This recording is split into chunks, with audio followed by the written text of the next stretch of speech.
And it's in regards to a comment I got, a comment that the person has since deleted. I don't remember exactly what the comment said because I was going to go back and read it and say, what was it they said again? Because I wanted to get the wording right. And they were saying like something to the effect of, you have no idea how downtrodden or distraught we feel because I can't have all the things that you have. And that made me really sad. I was sad for them, but it also made me sad that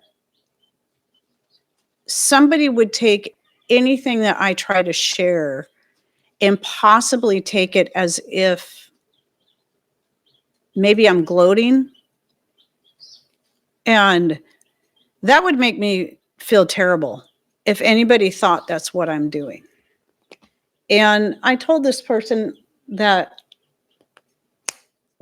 well, I'm sorry that you feel that way. I'm sorry that you're going through that. I tried to be very kind to them, but also to explain to them that's not why I'm here, though. I am not here to try to make anyone feel less than because they don't have what we have. We're not rich. We're rich in ways that, we're rich in spirit because of our beliefs.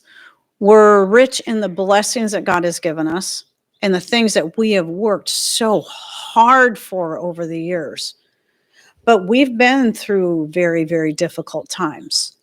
We've been on the bottom rung where we had to just scrimp and scrape by. We've all had, I don't know that there's one person, well, maybe there are some people that were born into richness and have always been rich as far as wealth, as far as of physical monetary things.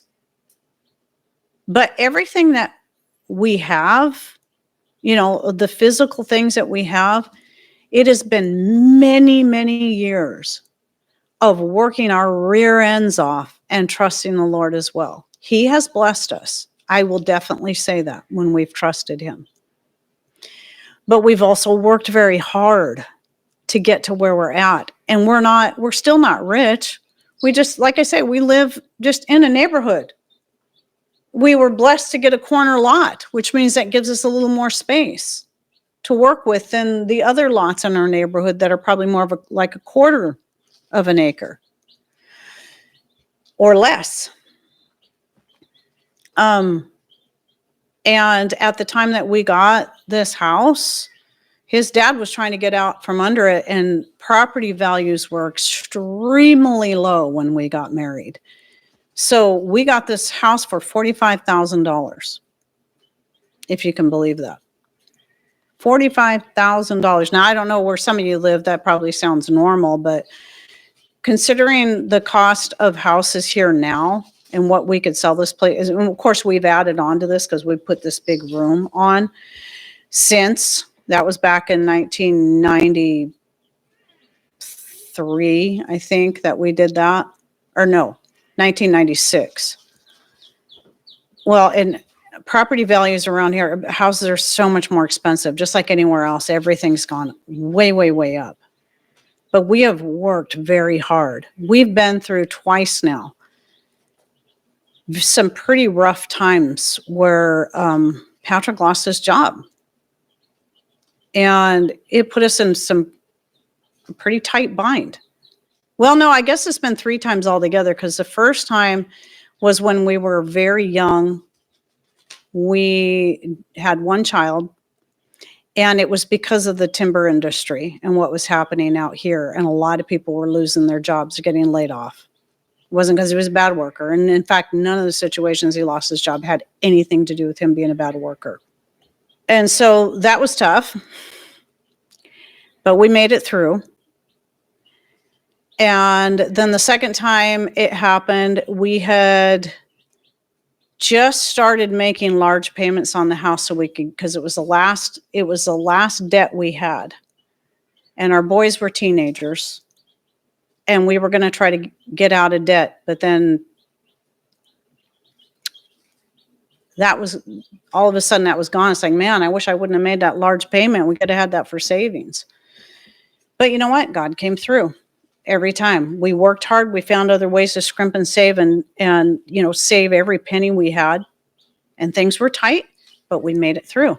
We learned a lot, especially for me. Patrick was better at saving money than I was. I'll say that. In the early years, I was I could be a penny pincher in some ways, but I was also a spendthrift in other ways. And so through that experience, we had to learn a lot. I'll say me, because I hold myself mostly responsible for not being better at saving money and not having more money in a savings account or more money paid onto the principal of the house. I learned a lot. I learned a lot about how to be frugal, a lot more than I already knew. I learned what things I could cut and do without. And that was back when we still celebrated Christmas. And it was a very, very tight Christmas that year. That, everybody got a couple of small gifts. That was it. But I tried to be very thoughtful. I found things on clearance, and I tried to look for things that the boys and Patrick needed, something that was useful. But you know what? Of all the Christmases we had, that was probably the best, because it taught us to be thankful for what we had. And that being a family and having good times together didn't have to involve having a bunch of presents and a bunch of expensive baubles. I guess the point I'm trying to make is one of the reasons I'm here, one of the main reasons I started my channel is because I wanted to show people, I want to give people hope. I don't want people feeling downtrodden and distraught and hopeless, because maybe they're the ones that are going through that hard time like we did. You can get through. If you're a believer, you have your Heavenly Father to fall back on. If you're not a believer, you can still get through. Look at the blessings you have in your life. Look at what's around you. And take that time of hardship and learn how you can do better. We have family that's going through some hardships right now. And for me, it's a hardship to my soul. I've lost so much hair in the past few months because I've stressed so much for these family members. I've hurt so much for them.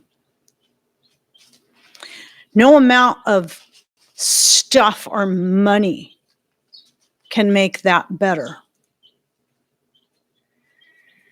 So we all deal with hardships. Sometimes it's on the emotional and or spiritual level. Sometimes it's on the physical level. But we all have something that we deal with, hard things that we go through. And we have to learn where to put our trust and our faith and realize there's always hope. So that's why I'm here. I'm here hoping I can give people hope, not to gloat about what we have and what we've worked so hard and had to give up a lot of things to get to.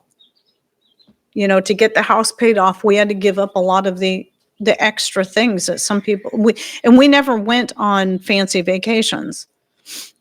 But even that way, even the family reunion type of things, we had to give up because we just couldn't afford to drive, the fuel and all the things involved even in just that.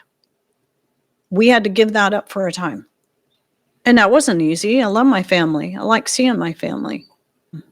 Anyway, I'm sorry I got all emotional. I was really hoping I wouldn't. I actually didn't expect to. It just really hurt my heart to see someone feeling so downtrodden and thinking that anything I said or did may have made them feel that way. Now, like I said, I responded as loving. I tried to be very loving and kind and give them hope. And they decided to delete their comment. And I'm going to assume that was a good thing, that maybe they thought, you know what? Okay, she means well. She's not trying to make me feel bad. And maybe that's why they deleted their comment. And I hope that's why. Because I wasn't trying to make them feel worse.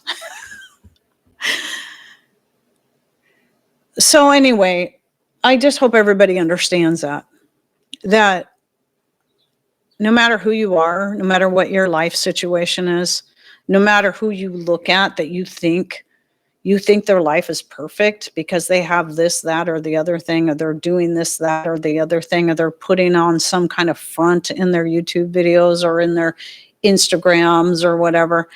Everybody's dealing with something. Everybody has or had hardships to deal with, and it's how we push through. And you know, a lot of times we just put the positive things out there on our social media, and whether it's intentional or not, you know, for me, I don't put a lot of the drama and stuff out there because frankly, a lot of it's just nobody's business. But mostly it's because I'm trying to show people things. I'm trying to give people hope. It's not because I'm trying to get people to believe my life is perfect. Now, Patrick and I have an excellent marriage. We get along great. I'm not saying we've never had our rocky points. I mean, is there any marriage out there that's never gone through some rocky times? I'd be a little suspicious about one that hasn't. But it's just like with anything else. It's through those rocky times that we grow and we learn if we're willing. And we don't just give up, throw in our hands and say, I'm done. You push through. You become better people because of it. You become stronger because of it. But, you know, even with this good marriage and even with what God has blessed us with physically, it doesn't mean I don't struggle with things internally. And doesn't mean I don't hurt for other people. The world will often throw you a lot of crap, turn it into compost. Right, Tyler. I love the way Tyler can make just this excellent point and still have a little bit of humor in there too.